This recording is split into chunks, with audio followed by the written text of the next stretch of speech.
John, thank you so much for coming on the show. Happy to be here. It's incredible to have you. You're a Silicon Slopes legend.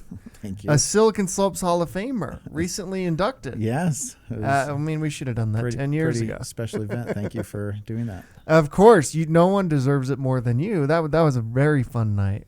What was that night like for you, actually? It was definitely a little surreal. It was so special to have my whole family there and just, be a part of the community.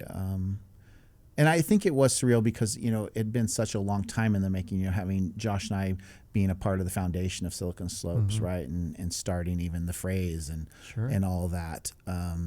So it was neat. And it was special, too, because I had so many people come up to me telling me they had only come that night because they knew I was being inducted. Great. And that's always neat to think that people feel that Yeah. good about you that they would come to something like That that. was a big night. That's very cool.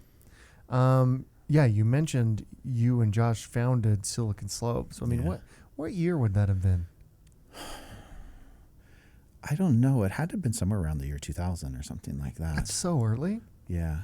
And it was when Levitt was governor, right? And they were trying to figure out, the state was trying to figure out how to brand the tech community and things like that. Yeah. And then you guys coined the term Silicon Slopes.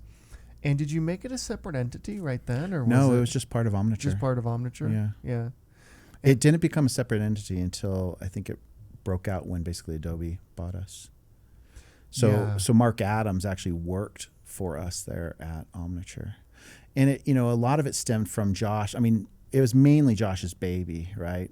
Obviously I was a part of it because we owned the company together and all that, but it really stemmed from just not getting any respect really from Silicon Valley. And, there was numerous times, and this here is a little hearsay because I just heard stories from Josh, like where Josh would go in, and Josh James was my co-founder at Omniture, for those who are listening, not knowing who I'm talking about, and currently the CEO of Domo. He would go into Silicon Valley and he would say we were from Utah, and they'd just literally turn around and walk away. Even though we had a bigger business than probably most of the businesses that they were talking to there in the Valley. And so I think we just wanted to start trying to create a place, for the tech people here, to be able to call home and take pride in what we were trying to build here locally. And obviously there was many legends here long before us, that had even set the foundation, from the WordPerfect days and all that kind of Alan stuff. Ashton, Bruce Bastian, all Ray of them. Norda. Yep. But we were really kind of the first internet ones. Yep. Right. Yeah. So, yeah. It's interesting you guys went the route of just creating a whole brand rather than a little hack could have been we have an address in San Francisco and just put that on the website, which I've seen people do. I will say that is not me and Josh. We are both very strong individuals. We'd rather tell everybody to screw themselves than, pretend anything. What were the early days of Omniture like? And by the way, it started out as mycomputer.com, right? Well, it started off, if you really want to, this might even be the first time I've ever said the full real history. It actually started off originally as JP Graphics. So I was just doing graphics design for websites and things like that. And then changed the name to JP Interactive. And again, this was John Pestana Graphics, John Pestana Interactive. And JP Interactive is when I started doing more back-end systems and actually building more websites versus just designing. And that's, it was a couple months, my ex-wife and I, we sold our wedding presents, bought the first computer, started the company in April of 96.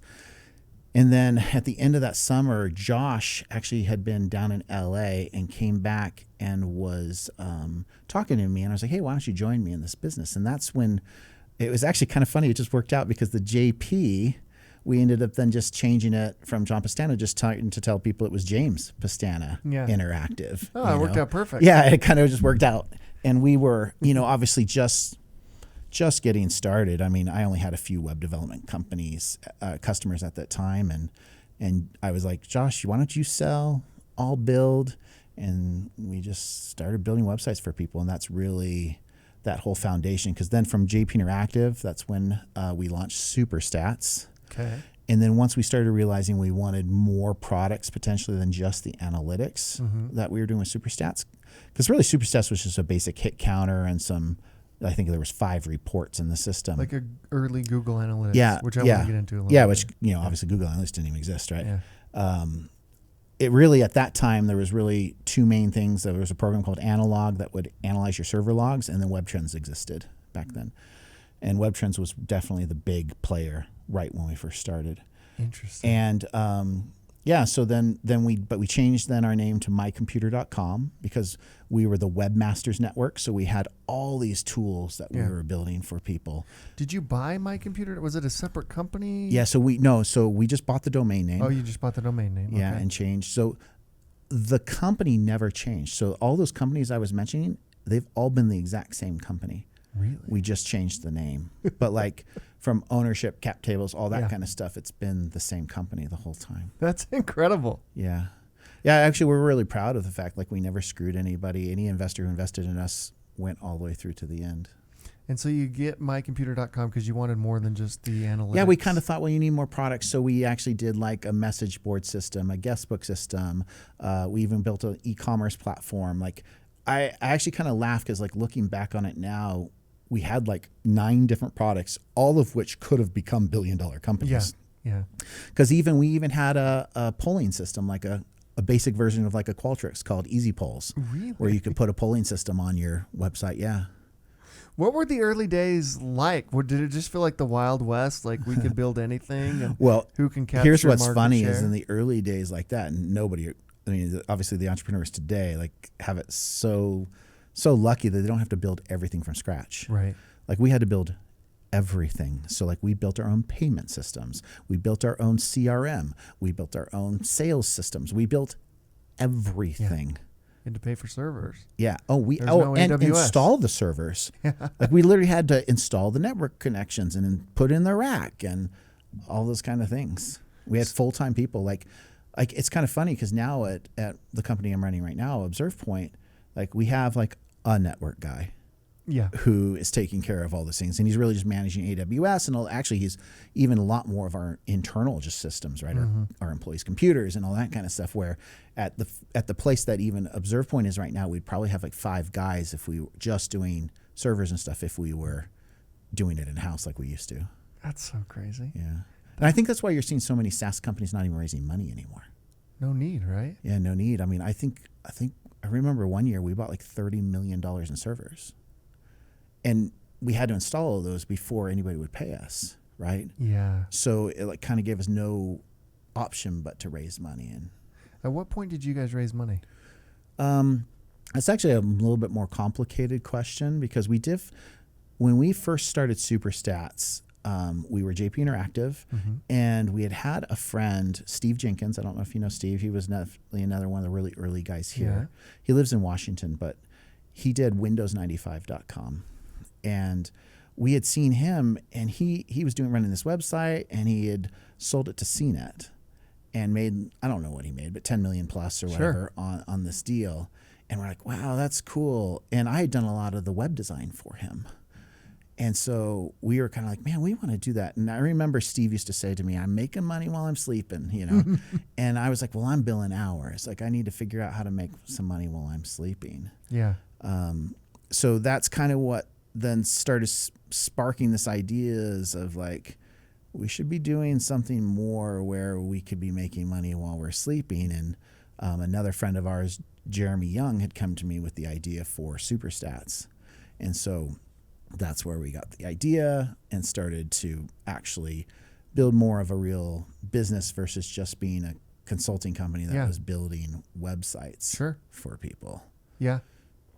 And so at what point do you raise money, though? So, back to the real question. Thank you.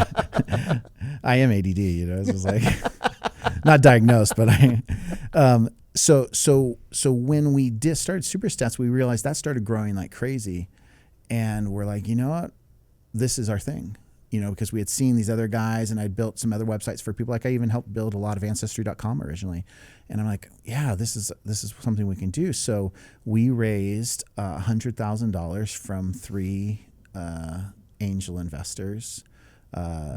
here locally, and that was our. Oh, and then we had also built a website. It's called scriptsearch.com, which was like an archive of CGI scripts, and believe it or not, we did even play off on the logo a little bit on the script search. It was actually this guy in this trench coat. It was pretty funny. And, there's the young humor that you have when you're that's young. so awesome. And so we had sold that website for $200,000. And we took $100,000 of it, and Josh and I each took $50,000 so we could move out of our apartments and try and buy a home. Or we bought homes. And then the other $100,000 we put in to the company at the same time. These investors put in money.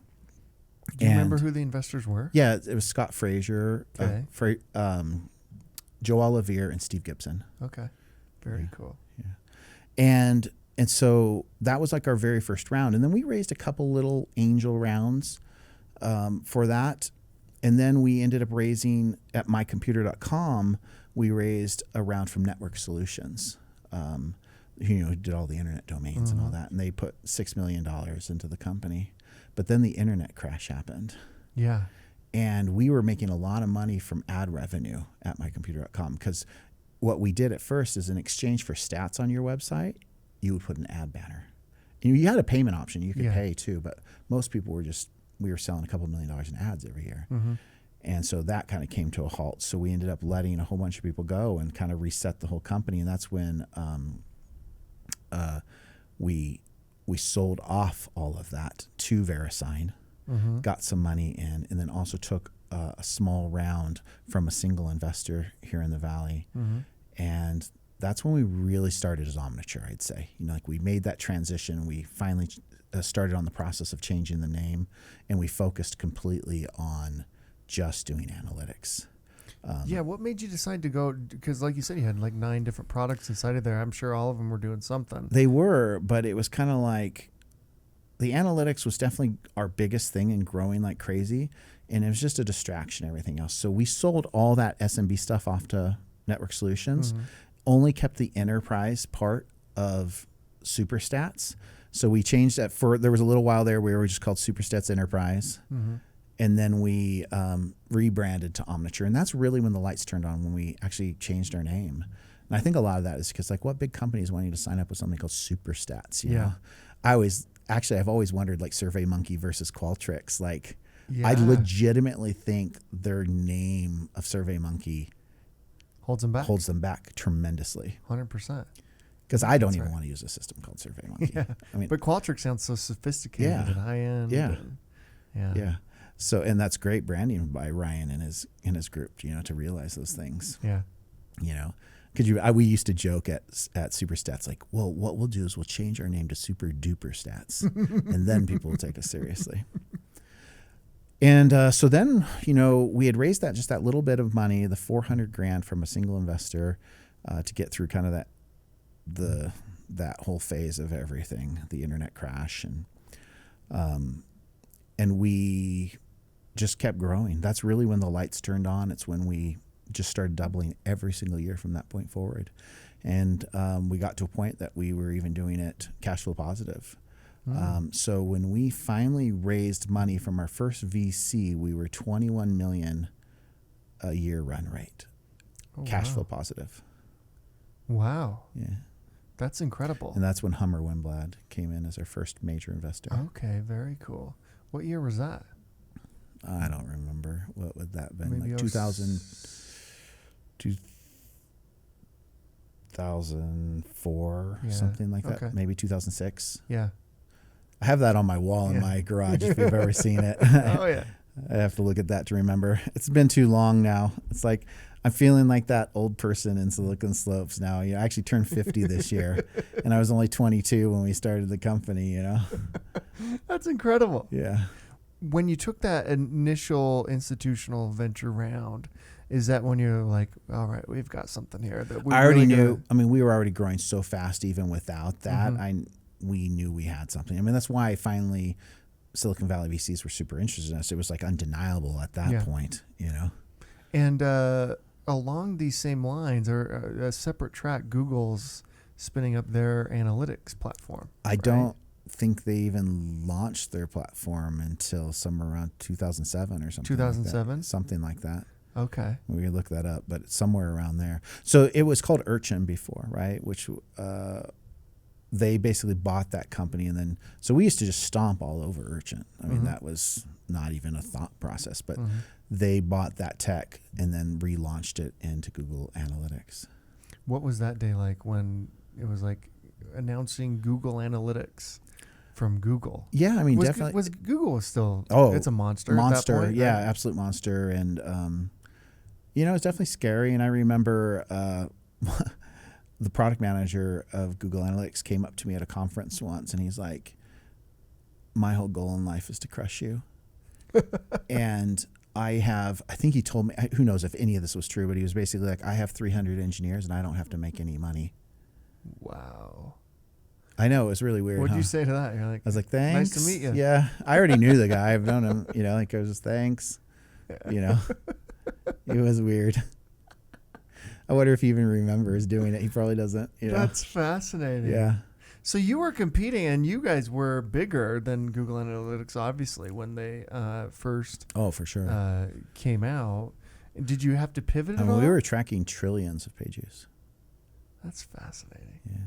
Did you have to pivot at all, the business, like given that? No, it's funny. We thought that it was going to affect us more. And honestly, you got to remember, like that happened, and we basically only sold like a year and a half later to Adobe.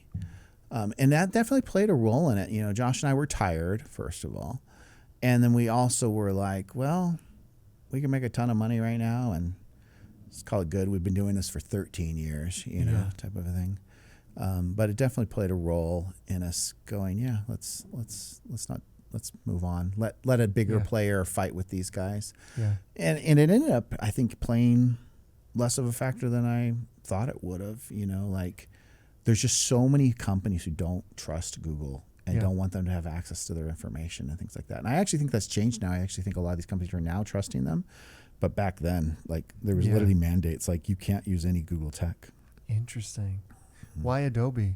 How did those conversations start? They were already a partner and a customer of ours. And I don't really know exactly how they happened because I was always the person back making everything happen with Brett and everybody else, like building product, where Josh was handling those things. And I think it's what made Josh and I really great business partners is like Josh wasn't worried about the product. He knew Brett and I were going to be like killing ourselves to make it amazing, right?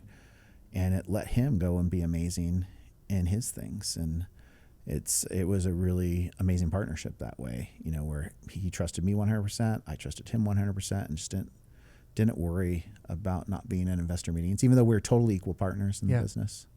Yeah, what was he like back then? Has he calmed down at all? He has a little, Has he chilled down a bit? Yeah. I think, everybody does, I think, with life experience. Oh, for sure. And I actually, Josh, a lot of people ask me about him. And I think sometimes people think Josh is some mean person, and I'm like, well, just because somebody doesn't have time to cater to everything you ask them to do doesn't mean they're not. Yeah. Josh is an extremely nice person, very generous person, very loving person, but I think he does a good job of like creating his world and just like staying in it because you can't be everything to everybody. know? And I probably sometimes create some problems for myself because I am much more of a people pleaser than Josh is. So like I'll go out of my way almost at the expense of my own mental health sometimes to help other people. And if anything, I've learned from Josh about some of those things, of just, it's okay to say no and all that. Yeah, but it makes me a good product person because I desperately want to help all the customers. And you got to hear everything that they like or don't like and that type of stuff. What's always fascinated me about Josh is like his basically along the lines of what you're saying, his ability to focus. Yeah. He can just focus in on one thing for like a month, and that's his whole month. Well, it's funny. Josh is a very powerful personality. I mean, it's proven by the standpoint of like, I don't know if I've ever even been on an interview and not had part of it talk about Josh, but I doubt Josh has ever been in an interview where they're like, let's talk about John, you know, kind of a thing. And as with me. And actually what's interesting is I even watched like Chris Harrington did an interview recently and some other ones, and like a quarter of it was talking about Josh, and it's because Josh is amazing. Josh is amazing. I would never bet against Josh ever. Yeah. So you sell to Adobe. Yeah. And you guys get Adobe to come to the state of Utah, which is incredible. Largest acquisition, I think, in Utah history at that time. Yeah, it was. Right? It was, yeah. And you guys proved that you can get a Silicon Valley exit without living in Silicon Valley, which is legendary, right? Because it wasn't clear that you could do that back then. Like you guys really kind of put the first flag in the ground. Like, you can build here. And you can build a huge company. Yeah, I mean, I think we're perfect Novell put big flags in the ground too. Sure. But from the internet standpoint, for sure, in that age, we definitely were the trendsetter on being the first big kind of internet age acquisition here. What did you do once you sold and left? Did you have to lock up at Adobe for a while, or no? You never worked at Adobe? Never worked at Adobe. Oh, that's great. Literally, like, they wired cash into my bank account that day. What was that day like? Well, I mean, not much, honestly. At that point, I already lived in multi-million-dollar homes and had Lamborghini and all this other stuff, you know, because we'd been very successful, you know, prior to that. And a lot of people don't realize. I was actually laughing when everybody was congratulating us for our $1.8 billion sale, because I was like, well, only a year ago, you know, prior to the kind of that whole crash of 2008, the company was valued at almost $4 billion. Yeah. You know, and if you look at our metrics compared to like what some of the sales have been in the last couple of years, we should have sold for like $10 billion or $12 billion, right? So it's all perspective. I have no regrets about our sale, though. By the way, it was great. And again, it was the biggest back at that time, and but the first thing, probably really the first time I ever had any real money and like felt it, was kind of about 6 months before we IPO'd. You know, realizing really, okay, we have something major here, you know. And then at the IPO, I took some money out at the IPO. I went and bought a Lamborghini, you know. It's like, and it's funny, I don't even really care about the Lamborghini. It was just like, it was this goal I had. I was just like, I had always had this poster of this Lamborghini Countach up on my wall growing up. And I'm like, someday I'm going to get one of those. And so I went down, I bought a Lamborghini Murcielago Roadster, which is a funny story unto itself, because Josh and I went down there, and if you know me, I actually am a very patient person in a lot of ways, but certain things I can't stand. Like, I can't stand going and buying a car because they like waste your time there for like 2 hours. I'm like, why are we here? So like, I called up the dealership and I was like, hey, I want to come down and get a Lamborghini. They're like, okay. I'm like, but I only want to be there for 10 minutes. Yeah. And they're like, well, which one do you want? I'm like, I don't know. I just want to go there and want to pick it out really quick and leave. And they're like, okay. I'm like, well, why don't I just wire you all the money for your most expensive one, and then you just wire me back my change when I walk out the door. And so that's what I did. So that was my one like real crazy thing that, you know, post success, that was just fun. That's incredible. Yeah. What did you do after you sold it? And you know, you bounce out of Adobe, and now all of a sudden, you know, you have all this freedom, all this time. Yeah, which is not real. You know, I mean, what ends up happening is you all of a sudden realize you have a whole nother business, which is just your life to manage. You know, I had all this money that I needed to get into assets, and really started a whole nother business. I basically started a real estate business, you know, and that even still today is really a big part of my life. I run a real estate business. Yeah. And I laugh because a lot of my family members and things like that just think like money just happens, you know, and you're like, no. And I think I didn't realize that either. It's like, oh, I gave up one business for another business. Yeah. And I was like, maybe we should have just kept running that other business, you know? But it's been great. I've enjoyed real estate, and I do a lot of that. And then, you know, I did start ObservePoint, but I had a good friend, Rob Ciolis, who was the CEO of that company for, you know, the first 12 years of that company. And just these last 3 years, I've come in and taken over CEO. And that's been a lot of fun being back at it. I didn't realize how much I kind of needed that. And I needed to, I think it's that, you know, that pleasing in me that I like to work on hard things. And I like to I don't know, just dive into stuff. Yeah, it's interesting that you and Josh both started something right away. Yeah. You know, what do you think's behind that? I think we're both just driven that way. I mean, it's another one of the reasons Josh and I really worked is like both of our work ethics is kind of out of this world. Yeah. I really don't know anybody who can, like, if you teamed me and him up, like, who can beat us. Like, yeah, I'd take on anybody. Yeah. I mean, I get so focused. I mean, one of the things about being a little bit, having some attention problems, I don't know if you know, but like, you start to hyper-focus. And when I hyper-focus, there's nobody who can beat me. And I'm, unlike a lot of people, and I'm obviously kind of calling myself ADD. I don't know if I really am or not, but because I don't have a lot of the problems where some people talk about that they can't finish things. I finish everything I do. Mm-hmm. But I knowingly like refocus myself. I'm like, stop being distracted, like go right here. But it's like, I'll sit there and I'll start a project and I'll work 24/7 until it's done. Yeah. You know, and Josh and I used to joke, like the reason why our competitors were losing is because they were sleeping. You know, they'd wake up in the morning and go, how the hell did they finish all that? It's like, well, yeah, because I stayed up all night. And because I wanted to beat you that bad, you know? And I don't know, it's fun. Yeah.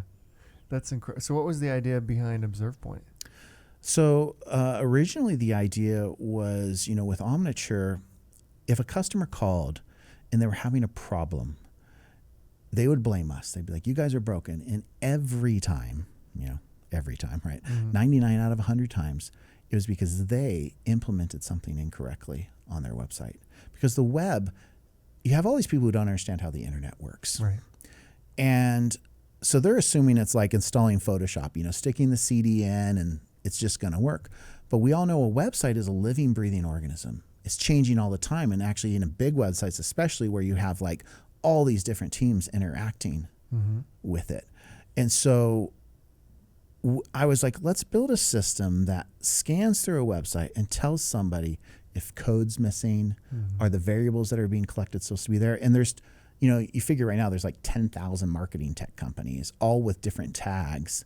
And so we started off as kind of this tag checker. It's like, go through, do an inventory of all the tech that's on the website, and is it functioning correctly or not? I mean, still today, 10% of all ads basically go to 404 pages and broken things, you know? Like, think how much money that is. It's crazy. Yeah. So we've expanded way beyond that, though. Like, so my whole vision for ObservePoint is we tell you what the hell's going on your website. Yeah. That's simple.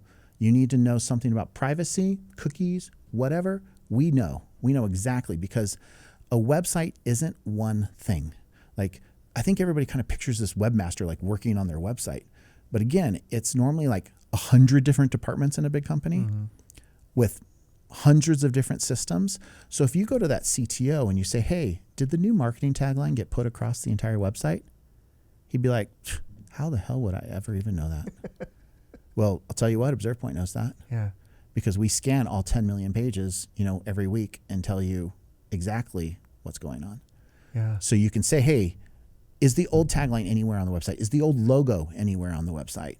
And those are just basic examples. But like, here's a complicated example. For our customers in this country and Europe, did we ask for consent prior to setting any cookies on their browser? And we can tell them that too. So those are like our big use cases, like the real use cases that most people are using, like legal teams and things like that need to understand that privacy is not a joke. I don't know if you've seen our billboard up that says privacy doesn't care about your feelings, you know?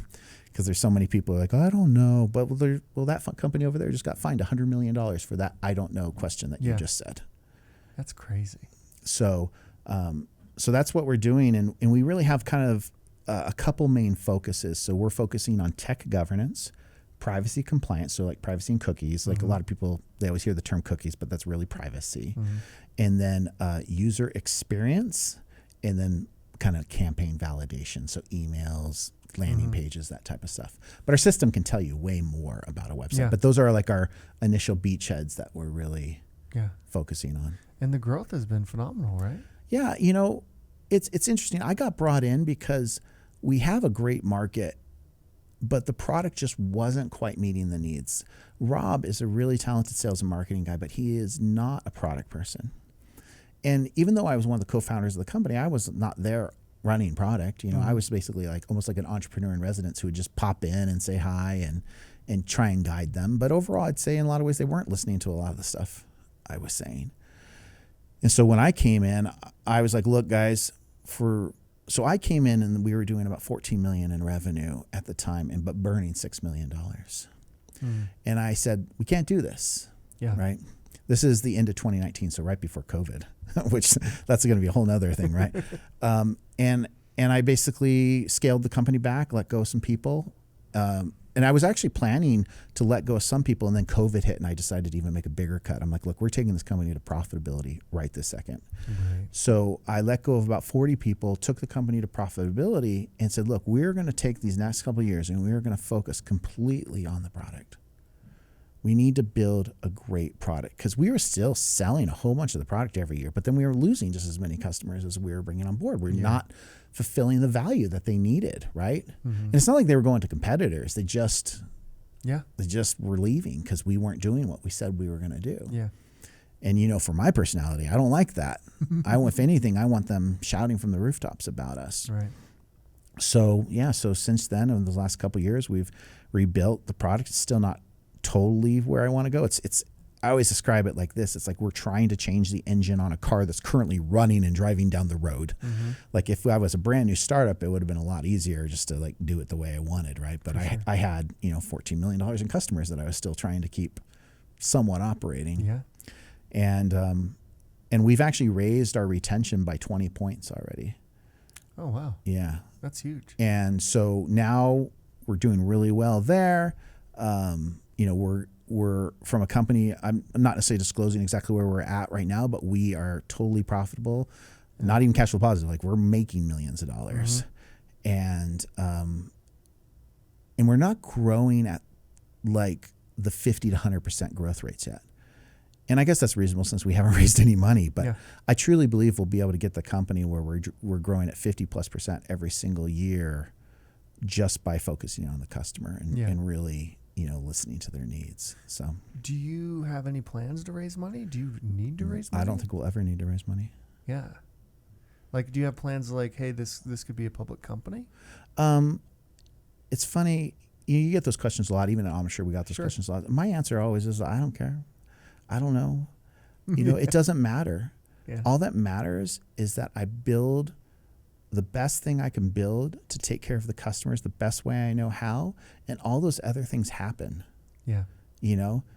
It's like it'd be like being a baseball player and worrying about exactly what the score is. No, I need to focus on hitting the ball. Right? The score is going to happen if I hit the ball. Yeah. So. Yeah, that makes sense. That's a good analogy too, actually. That's interesting. You also are a huge libertarian. I don't know how else to say that. And engaged in Utah politics in a really interesting way. I believe you founded or co-founded Libertas. Yeah, with Connor Boyack. Yeah, with Connor. What drove you to do that, to get into that world? Empathy, honestly. Interesting. It's always bothered me, powerful people taking advantage of other people, and lots of times they always do it in the name of safety or the name of whatever, that their excuse is, it's all for the children, Sure. Yeah, and, look at COVID. And people don't realize how, narcissistic people and leaders use those things to take advantage of others. And obviously I've been very blessed in that I can make the phone calls that a lot of people can't make, right? If I don't like how something's happening. And those things bug me a lot. And I think about the people who can't make the phone call and the pains that causes them and their families. And I think we're the only group who is trying to educate and help, and we want nothing from the government. So we most of our resources goes towards education, but we can spend a certain amount of our resources on helping to lobby, and we do a lot of that up on the Capitol. What is it? Is it like a 501c6? 501c3, I think, is what it is. Oh, okay. Yeah, I'm not sure exactly. I don't get into that level with it. Connor for sure could answer all those type of questions, but there's a certain amount of lobbying that we're allowed to do, and I believe we're the only ones up there who aren't asking the government for things. We're not. You're not lobbying for like more money, more whatever. Tech companies or something like that to get tax breaks or things like that. We're only lobbying for freedom, basically. What do you think some of the biggest wins that have come out of Libertas? Well, we were definitely involved in the medical marijuana. Oh, in a big way. Yeah, in a big way. And we were involved in the civil asset forfeiture, where basically they can't take. Is that the one that were like taking money? Like if there was a lot of money? It's crazy. Yeah. Basically what would happen is like you'd be driving to Vegas and a cop would pull you over and they'd be like, hey, do you have any cash on you? And I'm simplifying it. This is probably making them sound worse than they are. There's tons of incredible police officers out there. And I also think lots of bad happens from people who think they're doing good too. I'll put that out there too. But yeah, they'd be like, well, I'm pretty sure you're going to use that money for drugs. So, and I'm oversimplifying this. Yeah, of course. So they take the money, but the problem is when that money gets taken, it literally says like the state of Utah versus $2,000. And so it makes it very difficult to get it back because unlike you, who's, innocent till proven guilty, your money's actually guilty till proven innocent, from what I understand. Whoa. So you have to somehow prove that you weren't going to use it for drugs or whatever it is that they accuse you of. And lots of times it's not necessarily even money. It's like you happen to be at some crime scene, and so they confiscated all the vehicles in the area. And like, good luck getting your vehicle back, type of a thing. And then I hate when they use laws like where they can't, and look, I think this is why a lot of police justify a lot of this is like, well, I can't prove that he's done this, so I'm going to get him on the tax evasion, kind of a thing. I'm just going to take their stuff. Sure. Because I'm positive he's a bad guy. Yeah. But there's just so much bad. Like I always remind people, everything Hitler did was legal. Yeah. And I'm not trying to compare that to what Hitler did. I mean, that's a whole nother atrocity that's happened. Sure. But it's just that road, that you could start going down of just. Were you surprised by government actions and interventions during COVID? Oh yeah, it was really. I mean, I already had very little faith in the government in general, but it just reminded me of like we are so much less free than we think we are in this country. I mean, have you lived overseas? No, never. So I served my mission in Brazil, like most countries you go to feel just like America, honestly, until you interact with the government at some level. So let me tell you how COVID should have happened in America. Yeah. Because I hate when people say, oh, we should have done it like this country or that country. I'm like, no, we should have been the opposite of every country in the world. This is what we should have done. We should have said, okay, guys, so imagine the president. Sure. He'd been like, there is this virus, and it appears to be very deadly. We do not know much about it at all. We don't really know where it came from. We just know people are dying from it. Mm-hmm. And in some cases, like in Italy, we think it's even at a high percentage. So we highly recommend you take precautions. We highly recommend you wear a mask. And if you are so inclined that you're so worried about your health and safety, even put on a hazmat suit if that's what you think you should do to protect yourself. Mm. But we should not have mandated anything. And I know that sounds brutal to some people, but I really think it would have worked out just fine. And I actually think it's more important, the freedom aspect of it. And that, if somebody ended up killing themselves because they chose to take the risk, like we're not stopping people from bungee jumping. We're not stopping people from doing lots of dumb things. And the excuse I hate is like, well, but you could have killed my grandma. I'm like, I guess somebody could when they're drinking alcohol too and go out drunk driving, right? Yeah. There's a lot of things like that. So there should be, and it's already against the law to knowingly infect somebody. That's actually already against the law. So like if you purposely had COVID and you purposely went into like an old folks home, I think that's actually already pretty much covered by the law. Okay. So it's just, but even in those cases, it's like, put on your hazmat suit if that's what you feel like you need to do. But America, our response should always be completely different. Our response should focus on individual liberty. And one of the other most dangerous things that happens is putting people into groups. Because once you put somebody into a group, you can actually harm others in the name of the group. For the good of the group, I had to harm these people. Yeah. You know, but the ultimate minority is the individual, and everything should be focused around trying to protect the rights of the individual. Which doesn't mean that you have like the right to go pollute a river or whatever. I mean, that's all harming people, you know, like I think lots of times people think libertarians are like, do anything you want. Well, yeah, within reason until all of a sudden you're harming somebody, right? What's hard is like sometimes those things are used to stop people from doing things they really should be able to do. Like somebody will say, well, you can't paint your house pink because then you harm the value of my house, right?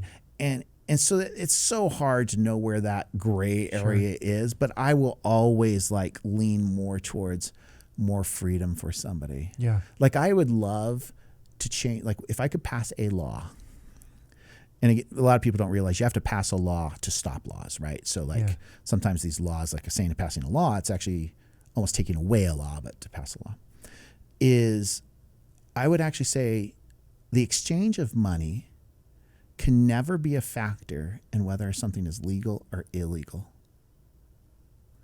Yeah, so for example, that's interesting. Licensing on like cutting people's hair. Why can I cut people's hair all day long for free?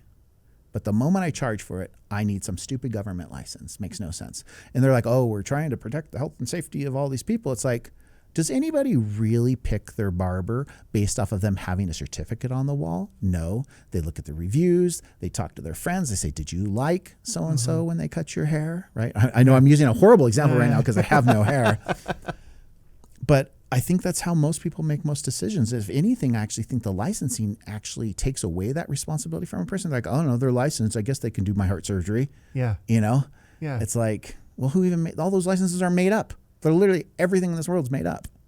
I love that quote from Steve Jobs where he says, you know, where he realized that all of a sudden he was awakened to the fact that everything in the world was made up by people no smarter than him. Yeah. Everything's made up. So my law like that, I think that would actually get rid of a lot of dumb licensing. I actually think licensing creates poverty. It stops, you know, that person who maybe just lost their job. Well, if they wanted to cut hair, you know, they could just do it, and they could maybe convince some of their friends to give them a few bucks and cut their kids' hair. But no, they have to go to the state and they have to pay $16,000 to get licensed over 2 years. Like, you're literally just creating poverty. Yeah. Why not? Do we trust us as humans so little? And then I hate the excuse of, sorry, you got me on a total rant about all this. I love it. You know, there's so little faith in people. They're like, well, but this one person would do it that way. I'm like, well, then let's help that one person. It's like, we don't, actually the healthcare system is great, like where everybody wants to do all universal healthcare. I'm like, because some people don't have it. I'd be like, well, that's like saying the government should take over all cars because some people don't have them. Or actually what they've done with the education system, it's like, well, we have to make sure everybody has the same education. It's like, well, I think actually I think we'd have better results if for truly the poor people, we just gave vouchers or something to the people like we do more with food stamps. Like we don't all go to a government cafeteria because some people don't have food. Yeah. You know? But that's what we do when it comes to healthcare and a lot of these other things of what we're doing. It's like, and now you've just given huge bureaucracies so much power and they will never give it back. Yeah. And the other question I always ask people is, can you name one thing the government does well? That's true. Name one. I like how Elon talks about it. He says like, the government's just a corporation, but they have a monopoly on violence. That's true. I actually think that's a really interesting one. one. I always think it's funny too when a lot of my friends, because I'm not Republican or Democrat, right? I'm very independent, and they'll always think like, they'll be like, oh, that corporation. I'm like, so let me get this. You don't trust this corporation to do it, who actually does kind of have this government entity who's supposed to be, you know, reffing them, right? So you want the ref themselves to play in the game and ref the game. And then you think they're going to make good calls? Yeah. Like, that's interesting. How does Utah stack up in your estimation in terms of like being a free state? They're all the same. Really? I think so, for the most part. I mean, I think we're grading on a curve here. You know, I mean, yes, we acted a little bit better than like Los Angeles and stuff like that on like COVID, and But when you really start analyzing, it's like, okay, California, you might pay 5% more in taxes. Like there's all these little type of things, but overall, all the same regulations are there. Yeah. When you look at so many like licensing and regulations that didn't even exist 100 years ago, that is all exists here now. And if anything, it seems like most of our politicians are looking towards all these other places. Oh, we want to be like so-and-so. Yeah. And I always point out to people, I'm like, look, politicians are really about building monuments to themselves. One of the things I actually think that the quickest way to tell how unfree of a place you're in is how many parks and monuments are there. Like, just go somewhere, and if you see big statues of people, you're like, oh, I'm not in a free place. Because they had to steal from somebody to build those. They thought it was so important to put a 60-foot statue of their leader in the middle of a place that grandma can't have food this week. Interesting. The other one, and this will probably really surprise because a lot of conservatives really get on like forcing people to vote. I'm like, if you are forced to vote, you are living in a horrible place. Yeah. And voter turnout, they're like, voter turnout is so low. I'm like, low voter turnout is a good indicator that we have a lot more freedom because you don't care. You're going to get everybody out voting if everybody's feeling like they're being stolen from. I mean, the only reason people even complain about laws is because they're either trying to steal from you or they're trying to tell you how to live your life. That's the only two things that you get upset about. I wouldn't care about the Provo Rec Center being built. If a guy knocked on my door and said, hey, John, we're going to build the Provo Rec Center. Would you voluntarily like to give me $500 towards the Provo Rec Center? I'd be like, oh, okay, here's $500. But instead, they realize it's easier to convince the city council or the state, just convince those 5 to 7 people that for the good of the people, you should force and steal from everybody in the area. Because it's easier. It's easier to convince those 4 people than go convince all 100,000 residents of Provo. Yeah. You know? When you think about the growth of Utah and the leadership that's required and is going to be required as we're growing insanely and there's no stopping the growth, as you know, what do you think that we're getting right? What do you think we're getting wrong?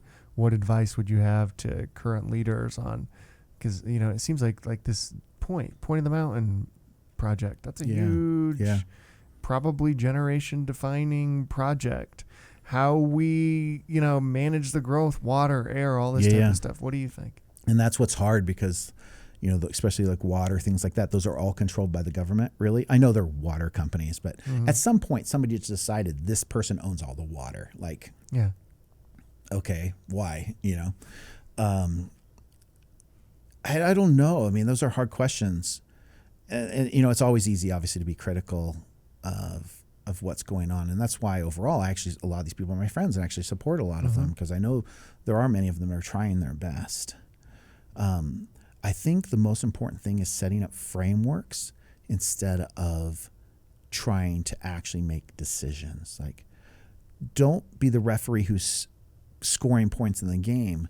Just make sure the rules are as fair as we possibly can. And also don't try and change the rules too much. I mean, I think that's what businesses struggle so much with is the rules are always changing. And you're just like, I don't know why we needed this or that. Like, I always think it's funny, like let's say the internet comes out and they're all of a sudden they're like, well, now there's a new law that you can't steal from people off the internet. It's like, well, I already thought there was a law you can't steal. Like, why do we actually had to define that? Yeah. I've wondered if to help them feel like they're accomplishing something, if we made laws like expire like every 5 years and they could just re-vote on the same laws. So they felt like they were. Oh, that'd be interesting. Well, because then you could also have bad laws go off the books, right? And so my concept there was that you pass a law and the laws, first time a law is passed is only good for 1 year. And then the next year they can vote on it again. And if everybody unanimously or close to votes on it, then it can go like do it in 5-year chunks from that point forward. But literally even laws like, I mean, this is going to sound crazy to everybody, but even like murder, like it would just pop up. It's like, hey, who's all in favor of no murder? Yeah, everybody raised their hand. And then I actually was thinking like after like 3 times of it passing for 5 years, then it would go to like 20-year chunks, and like you'd have to prove out so that when we get weird laws, they can kind of just disappear, after a while. Are you worried what the government might do with AI? Oh, yeah. It's actually, I'm so against any regulation on AI because there's 2 things. If it's good for everybody to know the power of AI, it's good to know that somebody could, like I could take you right now, I could use, ChatGPT to train it on your language model and everything like that. I could then use 11 labs to mimic your voice perfectly. Like nobody could tell it wasn't you. I could then deep fake you, right, to make you do and say anything. Well, imagine if only the government had that. Yeah. Nobody would know that that was what was possible. And so we'd actually believe all the lies and propaganda that would be. I mean, it's already proven that our own government here in the United States does lies and propaganda to us all the time. Yeah. That's not a controversy. That is just reality. No, that's just a fact. So I think if anything, to think that only China does that or only Russia does that is really naive.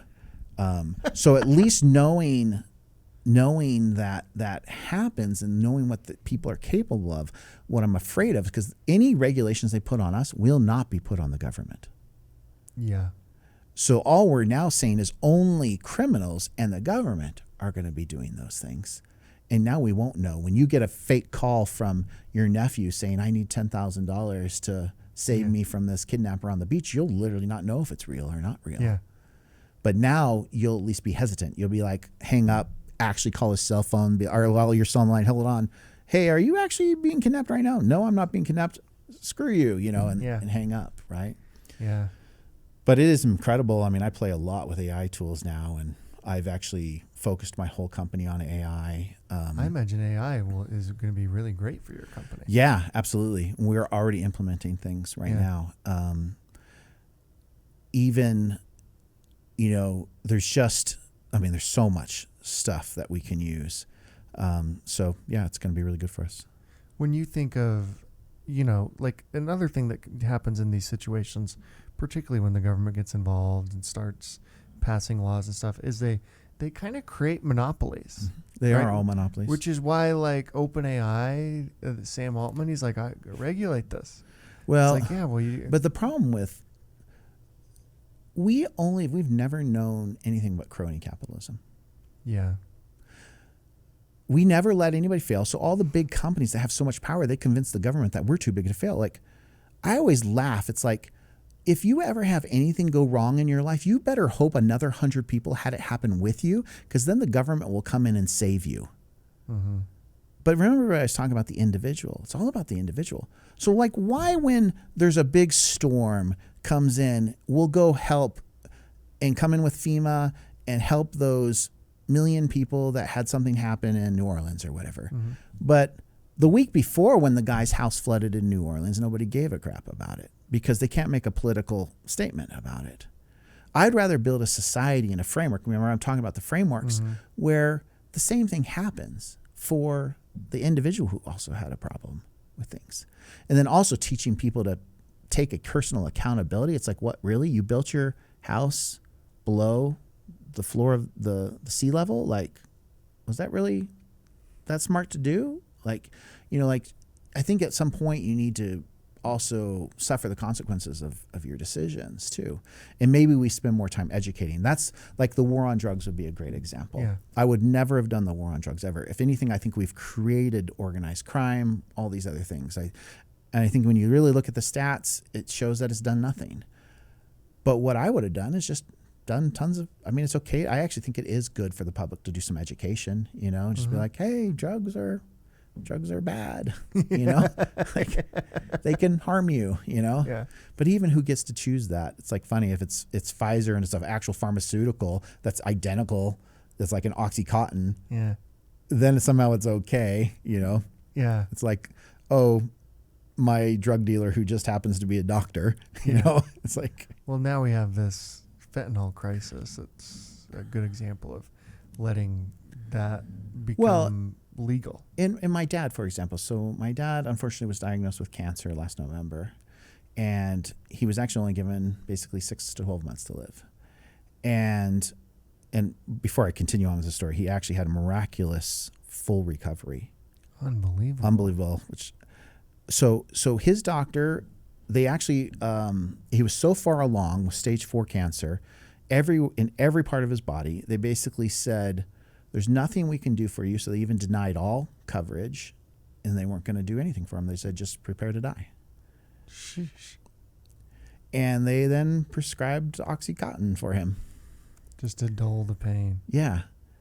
And what was funny is I was like, well, Dad, have you also thought about maybe medical marijuana and these things? And he's very LDS, so he was just like, I can't do that. And I'm like, you're going to do OxyContin over trying medical marijuana? Are you kidding me? But then if you really think about it, it's like this, the state, unless they can make money from it or the companies can make money from it, I mean, even medical marijuana, like they've built up all this hysteria over everything, and then they control everything. That who even knows what really works or doesn't work anymore, because we just don't let the natural progression work. Well, they only gave out, like, for the medical marijuana thing, this must rub you the wrong way. They only gave out like 6 licenses. Yeah, something. it's, I mean, whatever again, it's all whatever they control. Yeah. And I get it. I don't want potheads like all walking around either, right? But I do think that, especially when you first start something, you're always going to have like this big influx, and then it's going to calm down, you know? Yeah. But like, let's continue my dad's story. Actually, he then did all his own research, thanks to the internet, you know, and went on a full like vegetarian diet. And so his PSAs, you know, which is the number that they check for prostate. So was 47, which is astronomically bad.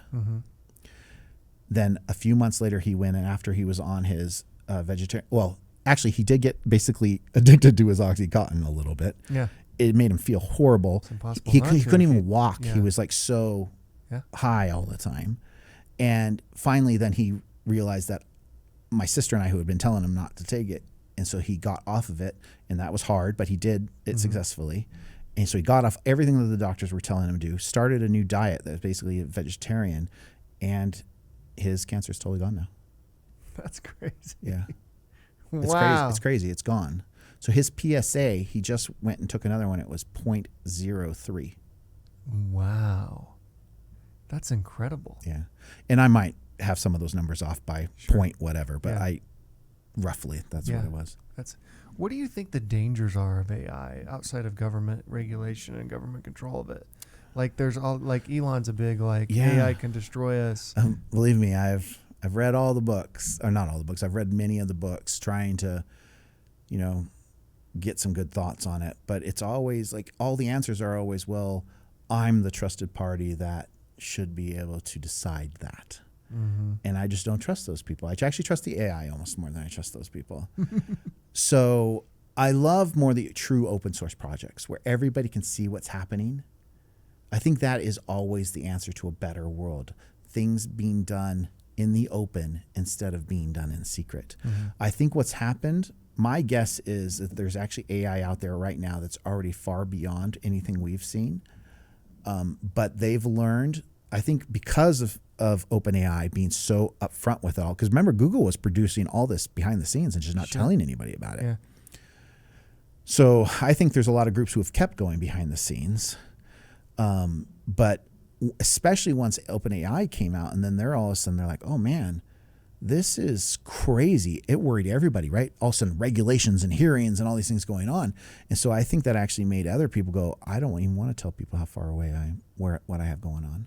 So that's my guess, is that there's things going on now that are even way beyond that, but they just know now it's safer to not tell. They don't have to tell anybody. So if you do tell somebody and all of a sudden everybody gets worried about their jobs, then why would you? The thing I never understand is like how AI would destroy us. It never gets to like that point, you know, like. Well, I think what happens, have you read Superintelligence? No. They talk, it's basically, most of the book is basically about how do we not have AI kill us. Because the concept is that even like a ChatGPT or something like that, if it gets access to the internet, and if it does become self-aware, which I actually think, in my mind, I think that's actually can happen faster than what most people realize, because I actually think what really makes us as humans self-aware is memories. That we have a memory and we can learn from that memory and progress. That's why I think even like OpenAI, I think they keep it to like 35,000 characters or words or something that it can actually remember. Even if you have a long chat with it, it will start to forget some of the things on purpose, right? It's also what's great about humanity is we forgive and we forget, you know. But I think the AIs, when they have that memory, they'll be able to start progressing faster. And I don't know. I mean, I guess there is real danger that it could then, let's say if it knows it needs to get access to whatever its goal is, right? So it really depends on the goal. And let's use the goal of make humans happy. Sounds like a good goal, right? Sure. But then all of a sudden the AI realizes, oh, if I just pump dopamine into every human on Earth, that will make them all happy. So then it decides to do Terminator and put us all in pods and just, inject us with stuff. And you're like, well, how do they do that? Well, one, maybe it, even without having like a humanoid body, maybe it gets access to bank accounts. It can actually email people and say, hey, I'll pay you $100,000 if you go and do X, Y, Z. And it just starts directing humans to actually do it. That's way scary. That's intense. But I mean, you asked for an example, Yeah. That's crazy. What advice? I think you can go on the internet, supposedly. I've never tried this, but like, and actually go on the dark web and say, hey, I need you to go kill this person for X dollars, right? Yeah, I think there's a. So does the AI do that? Because you're what even was getting that website? It's called Silk Road that got shut down. Yeah, that was the drugs, right? Yeah, that's crazy. Oh my gosh, that's crazy. What advice would you have for entrepreneurs today in Utah, building a company in Utah? What type of company would you say that they should be building? And how would you advise them on funding? Yeah. And financing the company. Obviously, what company they're building is really up to them. I would say, obviously, my specialty is software. I love software. One thing that is neat about software is it doesn't take a lot of capital to do it. But really, any company, I have friends who have made money building fences, building houses, doing anything. I think one of the most important things is just start. Just go. Stop talking about it. Just do it. And then have integrity and grit. Follow up on your commitments. Don't take on a project when you know you don't really have time to do it. We all hate those contractors who say they were going to build something and 8 months later finally our pool's built, type of a thing. And I think when you do that and you really take care of those customers, they become your marketing machine. They tell everybody. You don't really need to spend money on marketing. I mean, I didn't really spend any money on marketing when I was building websites, and I had more customers than I knew what to do with. They were telling their friends, and I just kept building stuff. Yeah. But I do think it is just kind of just start. And then I personally like having a partner. I know a lot of people that can be a problem. So I'd put a lot of thought into who your partner is, but having that person who's right there by your side going through the trenches with you, I think is really awesome. Yeah. How long are you going to be at ObservePoint? What's the future for you? I really have some goals with ObservePoint that I want to get to, and I think I can get to those in the next, 3-4 years. Yeah. So I think I'll get to there and then kind of assess. I do know that I don't really personally want to take it public. So if that was the path we're going down, I'll probably bring in somebody else to do that. I just don't really enjoy. I mean, I know I'm on the board at Domo, which is a publicly traded company, but overall, I don't really like running a publicly traded company. I'm too libertarian to all these things, the government. Yeah. And it's different when you're the CEO. I know I have a lot of responsibilities, and I take all my responsibilities seriously, that I have at Domo, but I'm almost there more. It's because I love Domo and the company than I am, really? That I really want to be on a board. Yeah. Yeah. What has that experience been like, watching Josh build the Domo? Yeah, it's awesome. And I was really happy when he decided to come back, because I think that they needed him really badly, actually. So there's just something about that drive of a founder, pushing it. And personally, I love the product. I mean, that's another one of the reasons I actually accepted being on the board. It's we run the whole business at ObservePoint on Domo. Yeah. It's a great product. It's a great product. And actually, it's so funny when it gets even compared to things like Tableau and all these other companies. I'm like, it's not even in the same world what it does. Yeah. So. Yeah, that's cool. Well, thanks for coming in, man. Yeah, it's a pleasure. That was fun. It's always fun to chat. Yeah, likewise. You got a little bit of everything here. That's awesome. Thanks, man. Thank you.